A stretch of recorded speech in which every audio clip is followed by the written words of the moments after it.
My name is Tim and I'm forgiven. Hey, and any of us can sit down and do the math. That's pretty simple. Okay, it's like 1 plus 1 is 2. If the things that are needed to make our economy move are not done, then the economy is not going to move. I hate to make it sound that simple. If we look at the other legs of the math problem, the other aspects, the knowns, we know that we're not going to get new politicians until the end of this year. We know that they will not be able to do anything because the president will still be a liberal Democrat. And we know that there are already laws that have been enacted that are going to change things as we move along. It's pretty grim right now, to say the least. I hate to be the grim bringer, but the grim reaper. I hate to bring the bad news. We have to do things right now if we're going to change this, and the president is probably not going to cooperate. Even if we get the House and the Senate, the president will probably not cooperate. So we're looking at least 3-4 more years of this. At least. It's just that simple. I don't know how many people can stand that or withstand that. I think the only solution is for people to start standing out and standing up for themselves and standing up for conservatism loudly and proudly every single day. This election is just a small thing that can be done. Dr. Jack Cassell, I hope I'm pronouncing his name right. I'm not very good with names, I apologize. But he's standing up and he's sticking his neck out real far, and I hope that he's blessed beyond measure for what he's doing. But he put a sign on his door that says, if you voted for Obama, seek urologic care elsewhere. It says more, but right there, with just that line right there, it sounds like he's trying to manipulate voting. But that's not what he says. If you read the rest of it, it says changes to your health care begin right now, not in 4 years. And his point is that if you vote for this stuff, the changes that are going to take place are going to cause you to have limited care.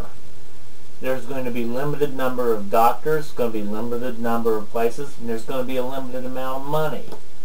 And he's made this very clear in his statement that these changes are starting to occur right now because the law is now in effect. Whether it's implemented, this slow chain, this slow procession of things that are going to happen, the chain reaction.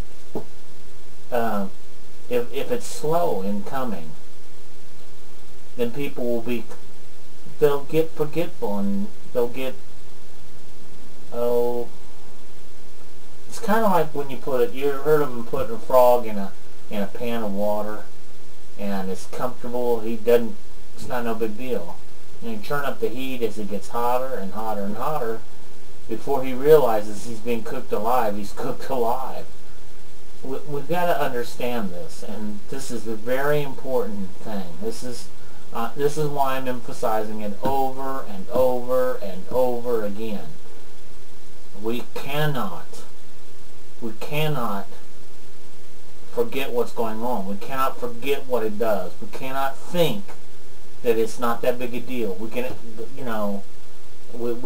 backing up for so long that this just It may in your head just seem like a small thing. And I can understand where you would get that from. You know, this is just a small thing. It's not a small thing. It's a huge thing. It's a big deal. It's bad. It's bad for America. It's bad for people. It's bad for the world. And we need to remember that. And we're, you know, even, let's say we voted ourselves $1 million each. Somebody's got to come up with that money. It's supposed to be the other way around. We're supposed to provide for the up and coming. It's not the up and coming are supposed to pay for what we did. You look at yourself and you say, oh, this isn't bad for my kid. You cannot possibly believe that what's going on right now is not horrible for the future generations. It's absolutely overburdening them financially and with laws, with ridiculous restrictions. It's all going to hurt. It's all going to hurt. We need to talk about this until we're blue in the face, and we need to talk about it with everybody and make them sick of you. Make them sick of you. Make them realize that there's a reason why you're talking. Because pretty soon they're going to get argumentative with you. And they're going to go get facts. They're going to try and find a way to prove you wrong. And when they do that, they stepped in it.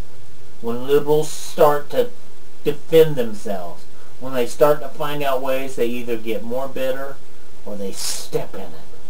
And they realize that mirror is put right in front of their face, and they realize what they are doing, where it's taking our country, where it's putting our grandkids. When they realize that, they got two choices. And I hope they get out. Because if they don't, they're smearing my grandkids. And I don't like it. If you like it, you're numb to reality. God bless us.